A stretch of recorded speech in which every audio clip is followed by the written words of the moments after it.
My name is Lydia, and I'll never forget the day my husband of 12 years threw me and our children out of our house like we were garbage.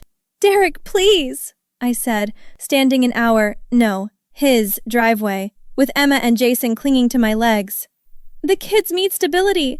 At least let us stay until I find an apartment. Not my problem anymore, Lydia, Derek said, his arms crossed. The divorce is final. This is my house now. You got your settlement, so take your kids and figure it out. Settlement? You gave me barely enough for 2 months' rent, I shot back. My sister Rachel pulled up just then, her face furious. Derek, what the hell is wrong with you? She shouted, getting out of her car. Stay out of this, Rachel, he said. Lydia knew what she was signing. She had a lawyer. A lawyer you pressured her to use, Rachel said. Your golf buddy who rushed her through everything while she was grieving her mother. Derek shrugged. Not illegal. The house was in my name. She agreed to the terms. Now get off my property before I call the cops. Daddy, why are you being mean? Emma asked, tears streaming down her face. Derek didn't even look at her. Take them, Lydia. Now. I grabbed my kids' hands and walked to Rachel's car, my heart breaking. As we drove away, Jason asked, Mom, where are we going to live? I don't know yet, baby, I said, trying not to cry. But we'll figure it out. Rachel let us stay in her spare bedroom. That night, after the kids fell asleep, she sat with me at her kitchen table. He planned this, Rachel said. The whole thing. Getting you to use his lawyer friend, pushing the divorce through while you were still devastated about Mom dying 3 months ago. I was so stupid, I whispered. I just signed everything because I couldn't think straight. Why did he want the house so badly? Rachel asked. You two bought it together 10 years ago. He said his name was on the deed, so legally it was his, I explained. I didn't have the energy to fight. Rachel frowned. But didn't your mom help with the down payment? I remember her giving you money. I froze. She did. She gave us $70,000. Derek said it was a gift to both of us. Lydia, Mom would never have given Derek anything, Rachel said firmly. She never trusted him. Did she give you any paperwork? My mind raced. There was a card in her safe deposit box. The bank gave me her belongings when she died, but I haven't gone through everything yet. What kind of card? Rachel asked. I don't know. I just shoved it all in a drawer. I couldn't deal with it. Rachel stood up. Get it. Now. I retrieved the envelope from my purse. Inside was my mother's safe deposit key and a small cream-colored card with gold lettering. It read, National Trust Bank, Irrevocable Trust Account, Margaret Harrison, Trustee. Oh my God, Rachel whispered. Lydia, do you know what this means? No, I said, my hands shaking. We're going to that bank first thing tomorrow morning, Rachel said, her eyes blazing. And we're bringing a lawyer. The next morning, Rachel introduced me to her friend Amanda Chen, a family law attorney. Tell me everything, Amanda said, as we sat in her office. I explained the rushed divorce, Derek's lawyer friend, and the house. Did you have independent legal counsel? Amanda asked. Derek's friend said he could represent both of us to save money, I admitted. I know that was stupid now. That's not just stupid, it's unethical, Amanda said. And potentially fraudulent. Tell me about this card. I handed her the trust card and Mom's bank documents. Amanda's eyes widened. Lydia, this is an irrevocable trust. If your mother put money in here for the house, Derek has no legal claim to it. The house might actually be yours. What? I gasped. We need to go to this bank immediately, Amanda said, grabbing her briefcase. This changes everything.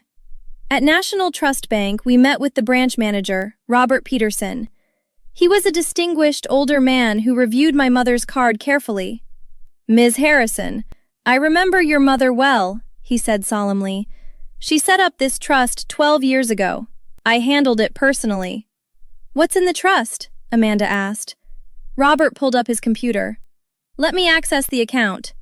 His face went pale as he read the screen. Oh my. Ms. Harrison, your mother deposited $70,000 in this irrevocable trust with specific instructions. What instructions? I asked, my heart pounding.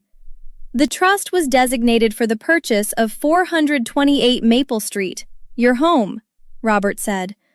The funds were to be used for the down payment, and the property was to be held in trust for you and your children, not your husband.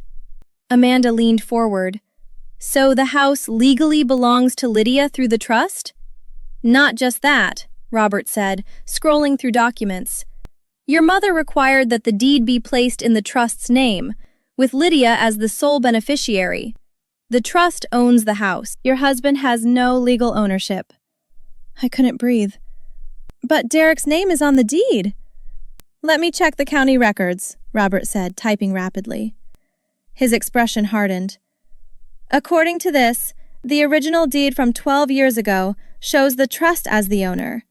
But there's an amended deed from 8 months ago transferring ownership to Derek Harrison alone. That's fraud, Amanda said sharply. Lydia, did you sign anything 8 months ago? Derek brought me some refinancing papers, I said, my stomach dropping. He said we were getting a better interest rate. I signed whatever he put in front of me. He forged a deed transfer, Amanda said. Robert, we need copies of everything. The original trust documents, the fraudulent deed, all of it. I'll have my legal team pull everything immediately, Robert said. Ms. Harrison, your mother protected you. She knew something like this might happen. Tears streamed down my face. She never trusted Derek. She was right not to, Amanda said grimly. Lydia, we're going to destroy him. This isn't just divorce fraud. This is criminal. 2 weeks later, Amanda arranged a meeting at her office. Derek arrived with his lawyer, thinking it was about child support. What's this about, Lydia? Derek asked smugly. Finally ready to negotiate like an adult? Sit down, Mr. Harrison, Amanda said coldly. Derek's lawyer, Tom Bradford, frowned. Amanda, what's going on? I thought this case was settled. Settled through fraud, Amanda said, sliding documents across the table. These are the original trust documents establishing that 428 Maple Street is owned by the Margaret Harrison Irrevocable Trust, with Lydia as the sole beneficiary. Derek's face went white. That's impossible. The house is in my name. Because you committed deed fraud 8 months ago, Amanda continued. You had Lydia sign a forged transfer document under the pretense of refinancing. We have the original deed, the fraudulent deed, and your signatures on both. Tom grabbed the papers, his expression darkening. Derek, what did you do? I didn't. This is ridiculous, Derek sputtered. That house is mine. The house was never yours, I said, finding my voice. My mother made sure of that. She put $70,000 in a trust specifically to protect me and my children from you. Amanda pulled out more documents. We also have evidence that you colluded with Tom here to rush through a divorce while Lydia was grieving, using your friendship to pressure her into accepting an unfair settlement. That's defamation, Tom shouted. It's the truth, Amanda said calmly. I've already filed complaints with the state bar, but that's the least of your problems, Derek. She slid another paper across. This is a criminal complaint for deed fraud, forgery, and grand larceny. The district attorney is very interested in your case. Derek stood up, his chair scraping. You can't prove anything. We have the bank records, the trust documents, handwriting analysis of your forgery, and testimony from Robert Peterson at National Trust Bank, Amanda said. We have everything. Derek, sit down and shut up, Tom said, looking sick. You lied to me. You told me the house was yours. It is mine, Derek yelled. I paid the mortgage for 10 years. With money you owe to the trust, Amanda said. Lydia will be filing for full restitution plus damages. My phone buzzed. It was Rachel. Police are at Derek's house with a warrant. The police are at your house right now, I said, my voice steady. They're executing a search warrant for evidence of fraud. Derek's face turned purple. Lydia, please, we can work this out. Don't do this to me. Like you worked it out when you threw me and our children onto the street? I asked.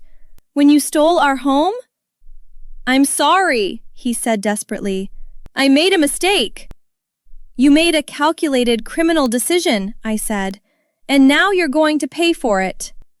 3 months later, I sat in Amanda's office for our final meeting. She smiled as I walked in. It's over, Lydia, she said, sliding papers across her desk. Derek took a plea deal this morning.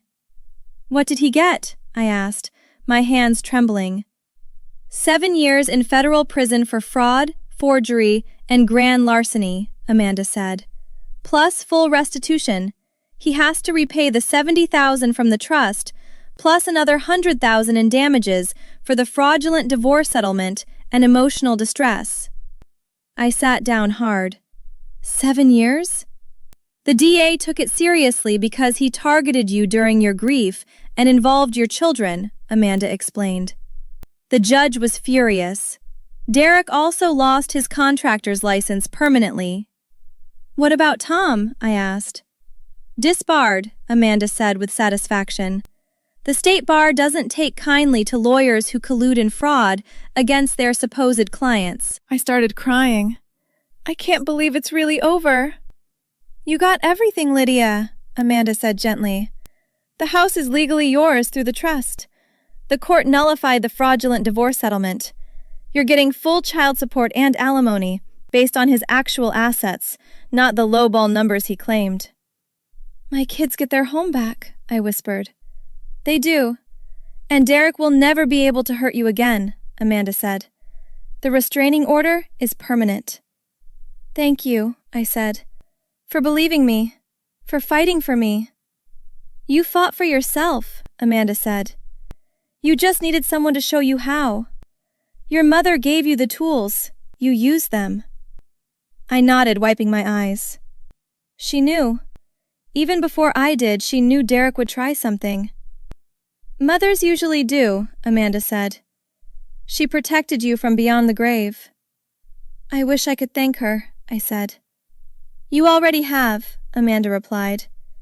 By using what she gave you to protect yourself and her grandchildren. That's the best thank you she could ask for. I stood up, feeling lighter than I had in months. So what happens now? Now you go home, your real home, and live your life, Amanda said. Derek spends the next 7 years thinking about what he did. Justice isn't revenge, Lydia. It's accountability. I know, I said. And that's exactly what he's getting. As I left her office, I thought about everything we'd been through. My mother's love had protected us, even after she was gone. Derek's greed had destroyed him. And my children and I had our home, our security, and our future back. I pulled out my phone and called Rachel. It's done, I said when she answered. How do you feel? She asked. Free, I said. Finally free. You did it the right way, Lydia. Legal, documented, no shortcuts. Mom would be proud. I hope so, I replied. Have you ever had someone betray you so completely that you wondered if you'd ever trust again? What would you have done in my shoes? Like and subscribe for more stories about people who refused to be victims and fought back the right way.